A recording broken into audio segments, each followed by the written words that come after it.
आइए अब बीएसए में आगे बढ़ते हैं। धारा 23।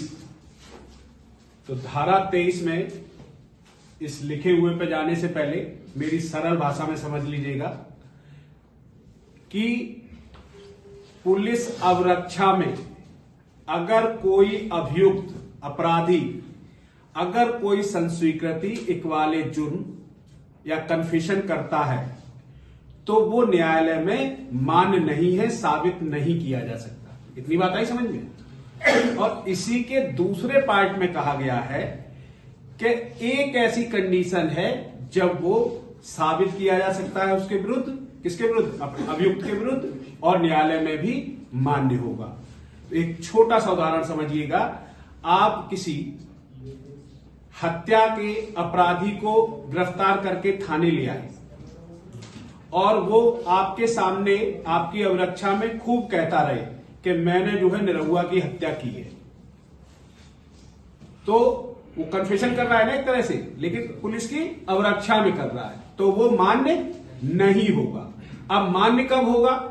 अगर वो कहता है कि साहब मैंने फलानी तारीख को निरहुआ की हत्या जिस चाकू से की थी वो चाकू मैंने वो पेड़ के पास नहर के किनारे झाड़ी में छुपा के रखा है, अगर आप मुझे ले चलो तो मैं वो चाकू आपको बरामद करा सकता हूं।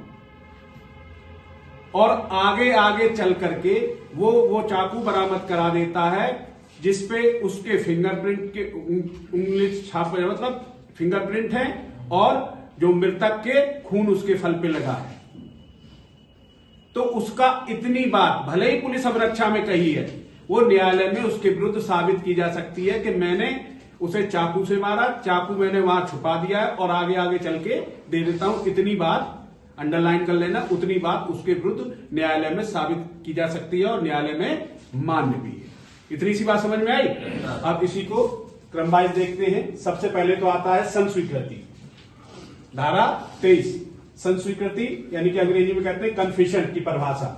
तो इस संहिता में बीएसए में भी कहीं भी इसको डिफाइन नहीं किया गया है, लेकिन मैंने जैसा कि आपको बताया कि कोई अपराधी जो उसने अपराध किया है उसकी स्वीकृति करता है, कन्फेशन करता है, इकबाले जुर्म करता है, तो उसको संस्वीकृति कहते हैं।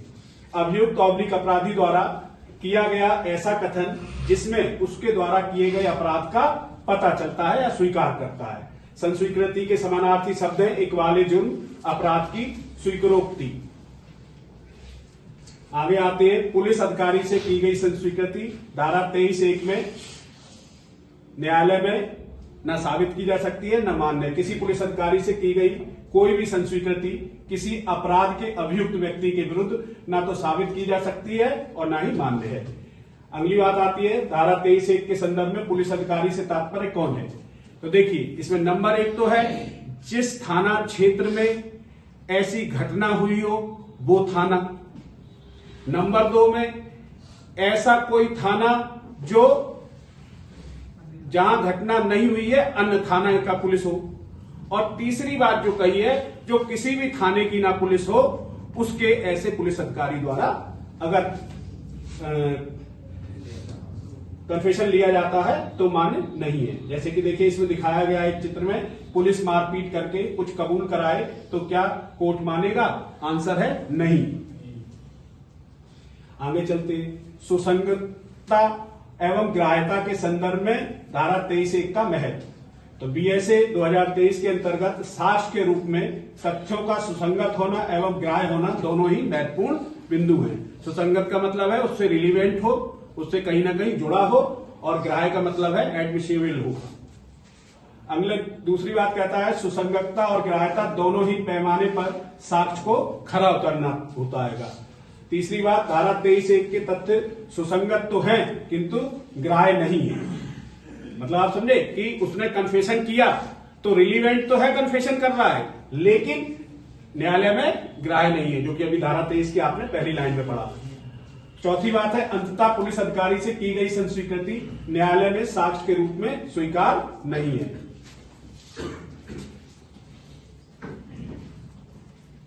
धारा 23(1) के भारतीय संविधान के अनुच्छेद 20(3) का प्रतिरूप है, मतलब उसी के समान है। जैसे भारतीय संविधान के अनुच्छेद 20 के 3 में कहा गया है, किसी भी अपराध के आरोपी व्यक्ति को स्वयं के खिलाफ साक्ष्य देने के लिए उसको बाध्य नहीं किया जा सकता। ये देखिए थोड़ा कंपैरेटिव दिया हुआ है, जिससे आपको समझने में मदद मिलेगी स्वीकृति और संस्वीकृति में अंतर। तो जो स्वीकृति होती है वो सिविल और क्रिमिनल दोनों मैटर में होती है, और कन्फेशन होता है केवल क्रिमिनल मैटर में। दूसरी बात कह रहा है मामले से संबंधित कोई भी व्यक्ति कर सकता है, मतलब पक्षकार में से कोई भी, जितने बताए थे एजेंट, रिप्रेजेंटेटिव, कोई पक्ष, वो कर सकते हैं। और जो कन्फेशन होता है वो केवल अभियुक्त द्वारा ही किया जाता है। किसी भी उससे क्या किसी भी फैक्ट का पता चलता है कि ये चीज का अस्तित्व है और नहीं है, और इससे अपराध के किए जाने का पता चलता है कि अपराध कैसे किया गया है और किसके द्वारा किया गया है। अगली चौथा नंबर, सभी स्वीकृति संस्वीकृति नहीं होती है। जैसे कि बताया गया स्वीकृति रिलीवेंट तो हो सकती है लेकिन वो ग्राह्य नहीं होगी। तो जो भी सभी स्वीकृति है वो संस्वीकृति नहीं है, जबकि सभी संस्वीकृति स्वीकृत उसमें अपने आप जुड़ी होती है। परिभाषा धारा 15 में वर्णित है और इसको कहीं भी डिफाइन नहीं किया गया। इतनी बात समझ में आई? ओके।